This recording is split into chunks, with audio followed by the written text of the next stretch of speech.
for the live stream. Here we go. Good morning, everybody. Welcome to the First District Court of Appeals. We have one case for Zoom argument set today, and that is State of Ohio versus Gustavo Olan, case number C230228. For the appellant, we have David Hoffman. Good morning. Good morning, Your Honor. For the appellee, we have Joseph Cousins.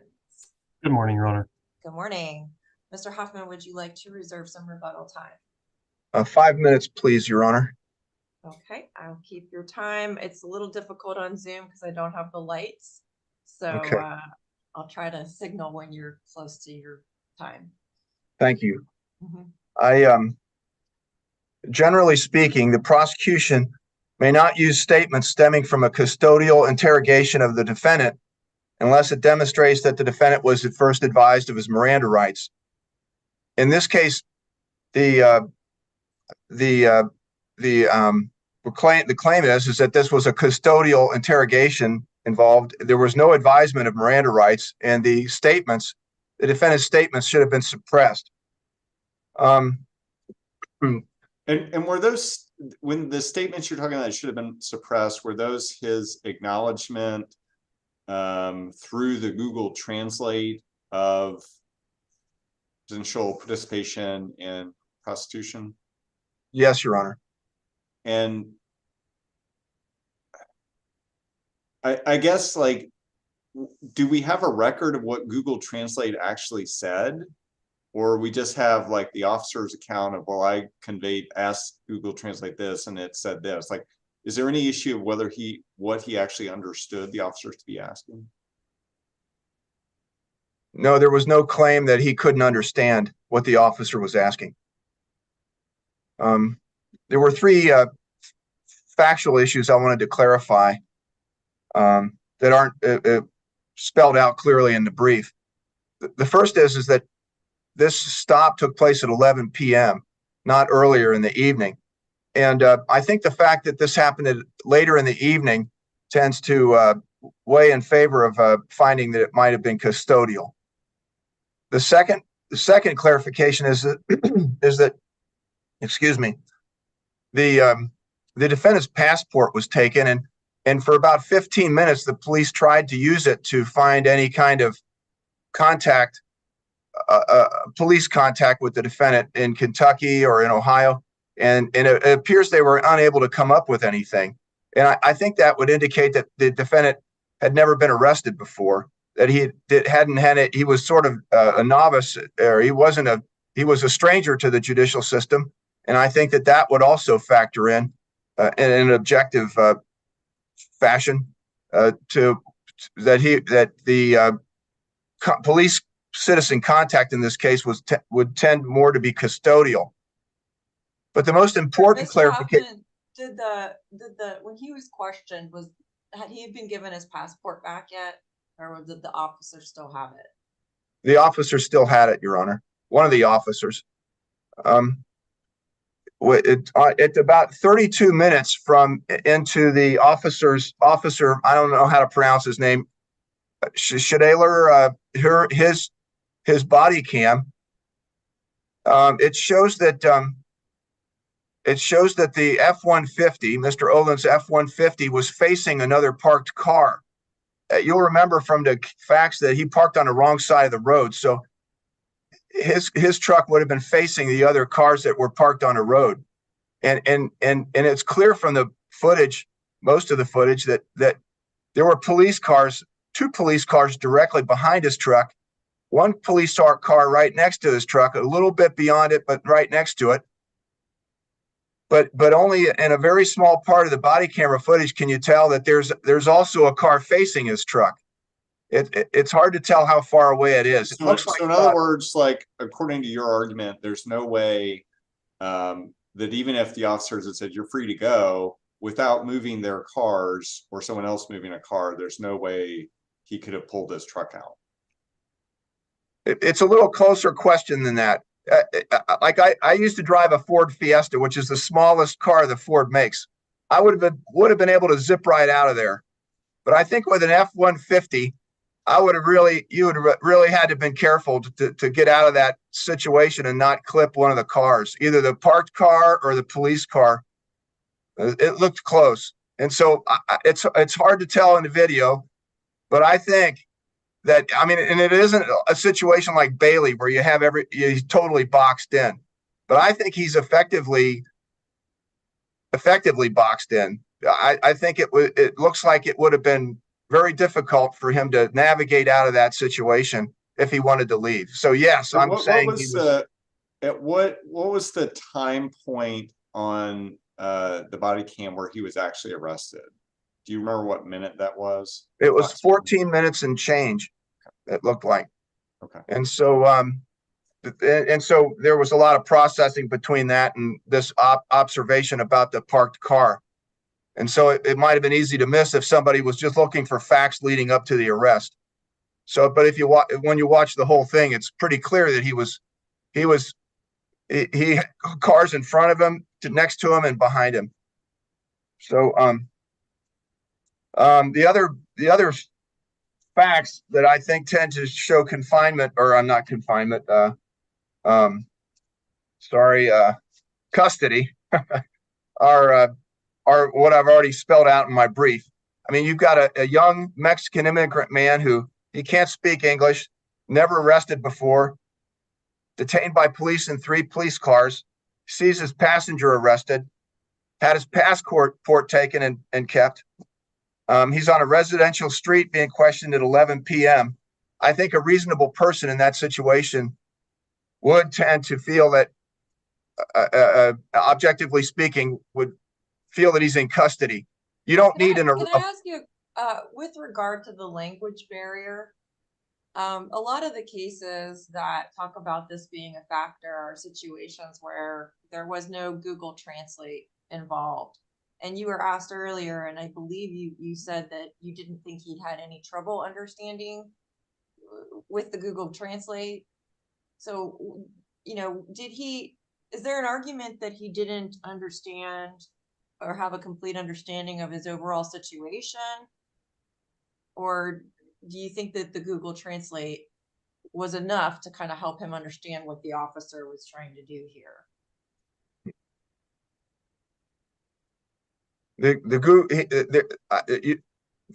There is no indication that he couldn't understand the Google Translate, and there is no indication that he was unable to communicate with the officer using Google Translate.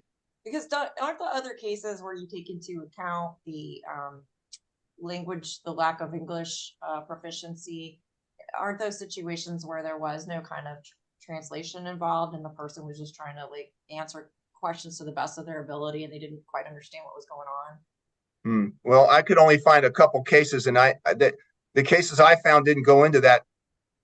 That I read that didn't go into that deeply. What was the point? What in those cases? What was the reason why the court took the language problem into account? What? Well, the cases said that the cases that I searched for indicated that although the inability to the language barrier was unique to the person, it was still a fact that formed an objective basis for ruling on the custody issue. And that was mostly what I was getting at in citing those cases. Well, and there was a point made in the brief about how he had typed something on his phone or had used Google Translate on his phone and was trying to show it to the officer, but they didn't want to look at it or something like that. And I think that's kind of what part of my question earlier was getting to, was like, if he had said something like, I don't understand what you're saying, or something like that, that could have been helpful from his perspective in this overall analysis. But we just don't have the record of what was on the phone because he didn't testify, right? That's correct. He didn't testify. We don't know what was on the phone. And so there was a back and forth exchange with the phones. And when he held up his phone, the officer then quickly held up his phone. And then Mr. Olin responded to what was on the officer's phone, and the officer appears not to have responded to what was on Mr. Olin's phone. So, And I think I noted that it happened twice like that. And so because of that, I thought that it was a bit dominating, appeared to be dominating with the officer's questions. You have about a minute left of your initial time. Okay, thank you, Your Honor. That's about all I wanted to cover. Unless the court has any other questions, I think that this case is closer than obviously Bailey. That didn't involve handcuffs. It didn't involve threats. But I think that each case has to be decided carefully. And I think when you look at the exchange with the phones and also this configuration of the automobiles at the stop, I think the court can find that the trial court erred and not considering that configuration and in holding that this was not custodial. I think it was custodial and the statement should be suppressed. Thank you. Thank you.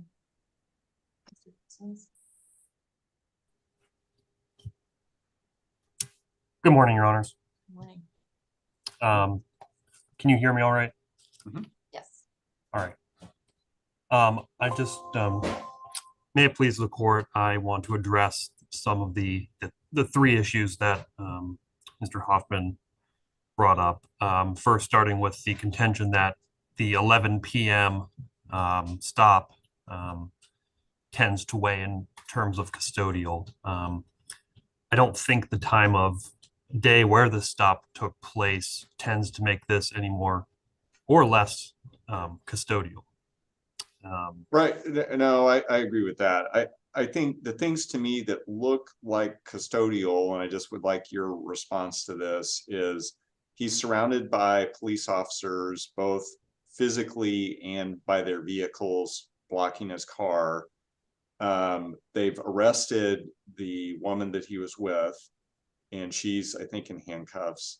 And they take his passport, which for someone, particularly someone who's not a US citizen, the seizure of the passport has got to be a significant,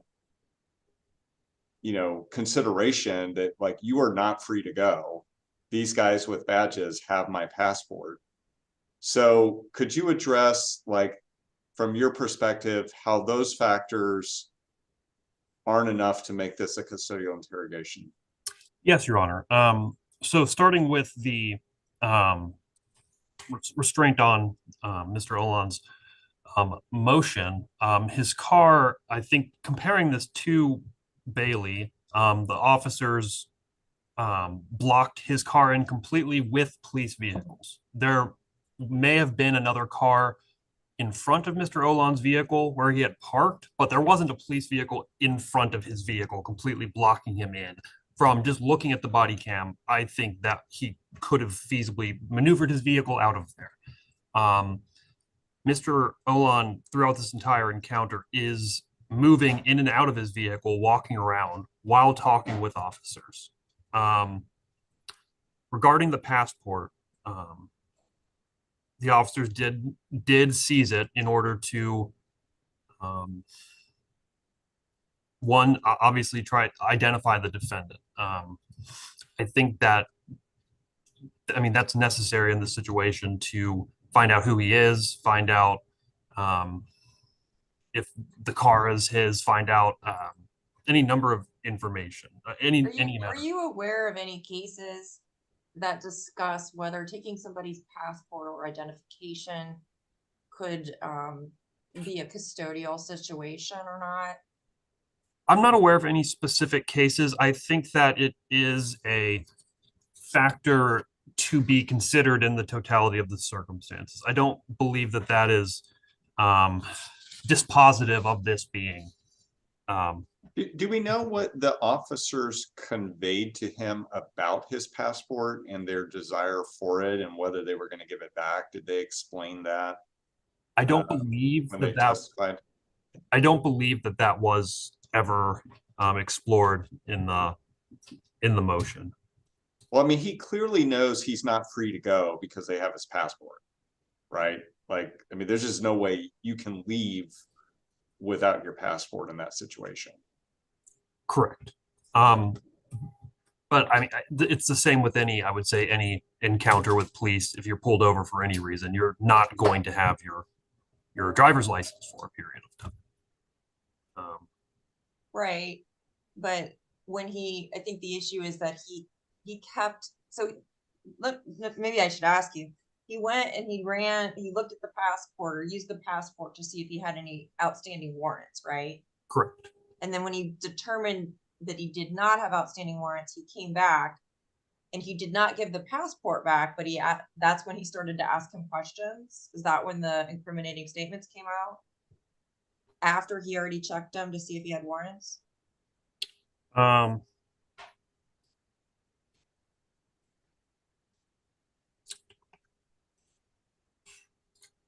I think, Your Honor, that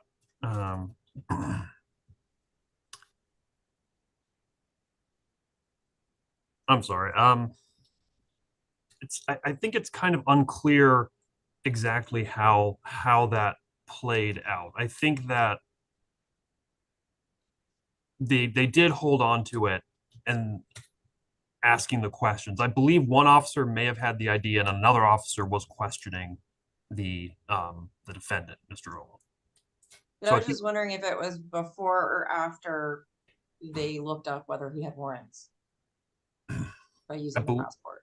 I think to an extent these may have been happening at the same time. There were multiple officers there. There was an officer in the car who was looking at the passport, and then there was, I believe, another officer. I believe it was Scheidler was the one who was talking with Mr. Owen. Okay. So it was happening simultaneously. To my knowledge, yes, that was a sort of simultaneous. I think there was some overlap. Okay.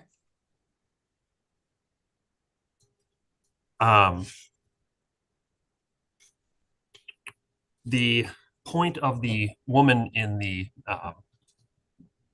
fact that the woman was arrested, Miss McLean, I believe her name was, I don't think that really bears on how this could be considered a custodial stop. She was arrested because she had open warrants. Mr. Olan was not arrested immediately because he didn't have any. I don't think it's fair to say that just because his passenger was arrested, that the driver of the vehicle should then fear that he'll be arrested. I don't think it's not mutually exclusive. If one person's arrested, it does not mean the other person is going to be arrested. I don't think that tends to make this any more custodial than. Well, but he doesn't know why she's being arrested. Correct. So I don't know, if I was in a car and was pulled over by the cops and they arrested my passenger and didn't tell me why, I would be concerned that I was going to be next, right? Well, I suppose you could look at it that way. I would think if I'm driving and I'm pulled over and my passenger gets arrested, I think it's also reasonable to think, oh, what's going on here? I didn't know my passenger had open warrants. Right. I wouldn't just instantly think they're coming for me next. I don't think that an objective person would necessarily think that, well, they got the passenger, they're going to get me next.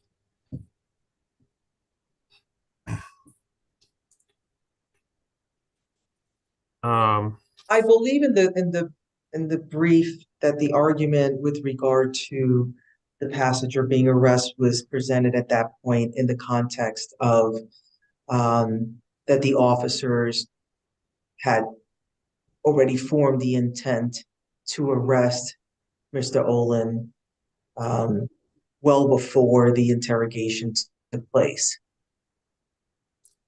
That is argued by the defense attorney, and perhaps they do learn eventually that the woman who's arrested does have a history of engaging in prostitution, and the officers do acknowledge that this looks like a situation where prostitution could be at play, so they do begin an investigation into it, which they do by. Well, the investigation is questioning and basically saying, like, were you procuring the services of a prostitute? So they've identified him as a suspect. They believe that he's engaged in an illegal act, and now they're going to question him to confirm that, obviously without Mirandizing him. Yes, they do question him, Your Honor. They use the translator app, and the police are, I believe the police are allowed to ask questions in this investigation. The questions were, they were specific, they were targeted, but I don't believe that is, I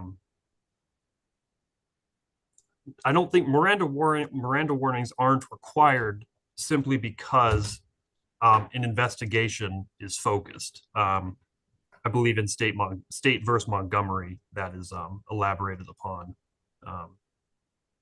What is the test to determine whether Miranda warnings are required? Well, Your Honor, the test would be if I mean the ultimate inquiry is how a reasonable man in the suspect's position would have understood his situation. So it's an Whether a reasonable man would assume that they were free to leave, you mean? Yes, I apologize. Okay.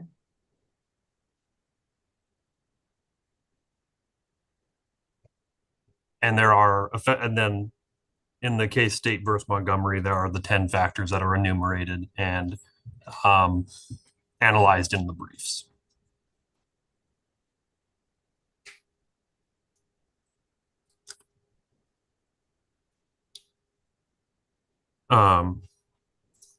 Another point I wanted to address, this occurred on a public road. It's a public location in Bailey. I believe that was in a parking lot, and the defendant was blocked into this parking lot. I think that also tends to make this less of a custodial situation.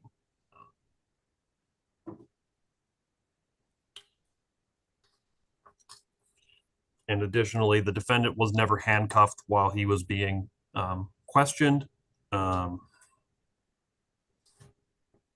Was he in, I can't remember, was he physically in his car or in the police car at the time that he made the Google Translate statements? He was standing outside of his vehicle. He was not in his vehicle. He was not in the police vehicle. He was standing on the side of the road. I think he was in the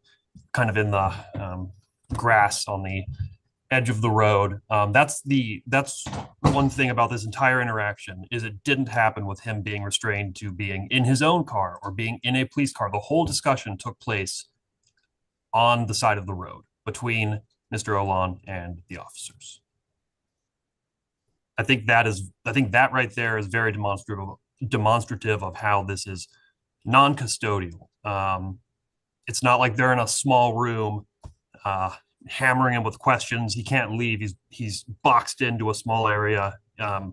This is an open encounter. There's discourse back and forth. And I think ultimately that is what makes this non-custodial.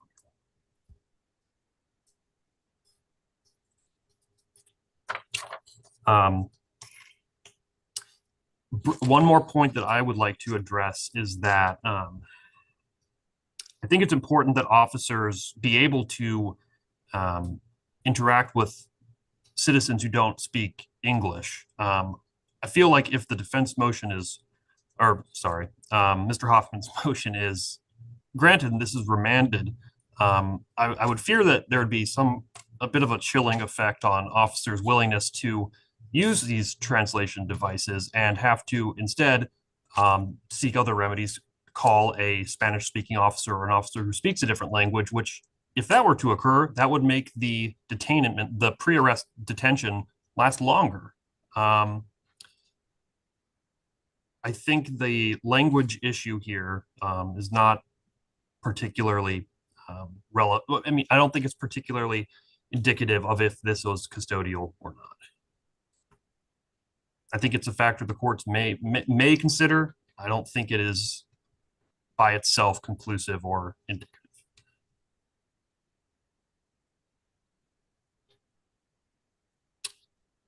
Your Honors, I believe that's really all that I have to argue here, unless you have any other questions. Thank you very much. Mr. Thank you. Hoffman, you have 5 minutes for rebuttal. Thank you, Your Honor. I think that the test for triggering Miranda, it's not as simple as just whether a person feels they're free to leave.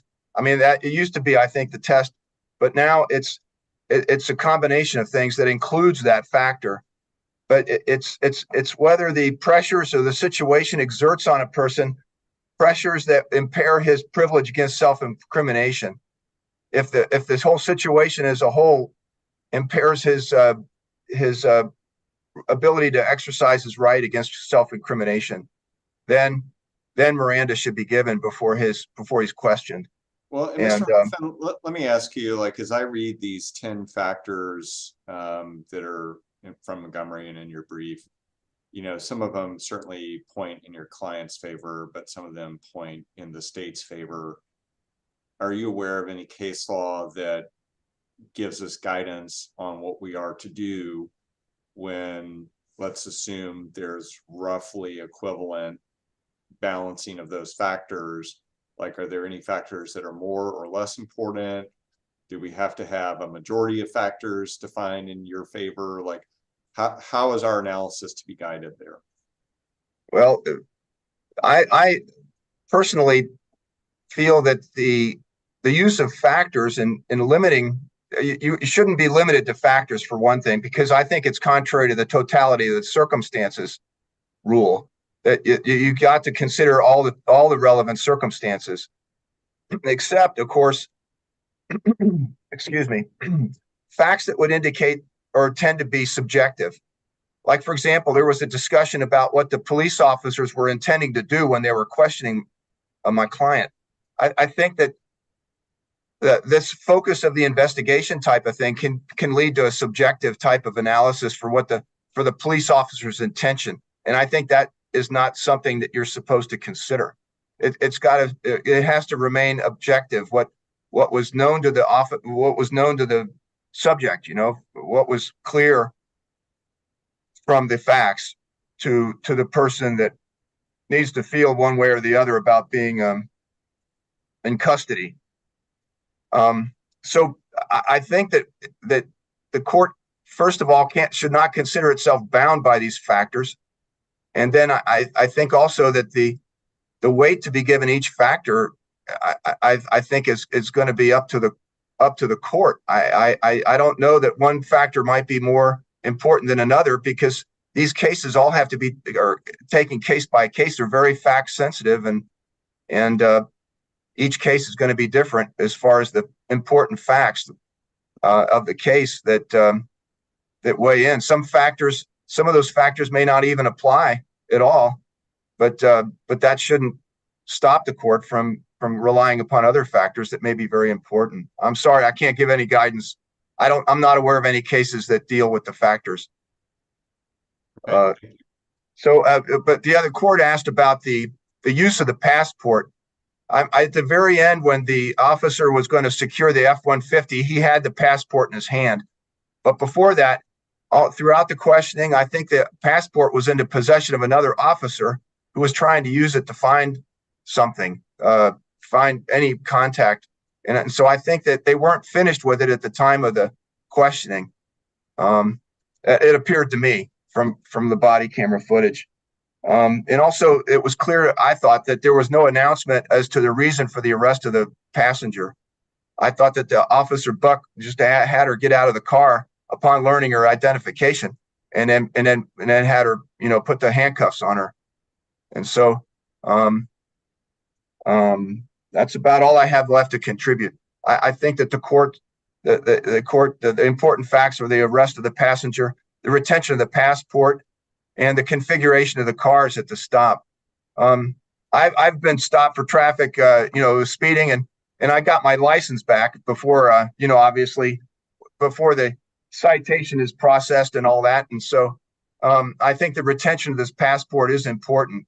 They may have continued to use the passport to try to find some prior contact, but the fact that it wasn't returned is the important thing. and what kind of an effect that would have on a reasonable person. So I'd ask that this court would reverse and the judgment of the court that suppressed that denied the motion to suppress. If there are no further questions. Thank you. Thank you. Thank you both for your arguments this morning. The case is now submitted and we will issue a timely decision.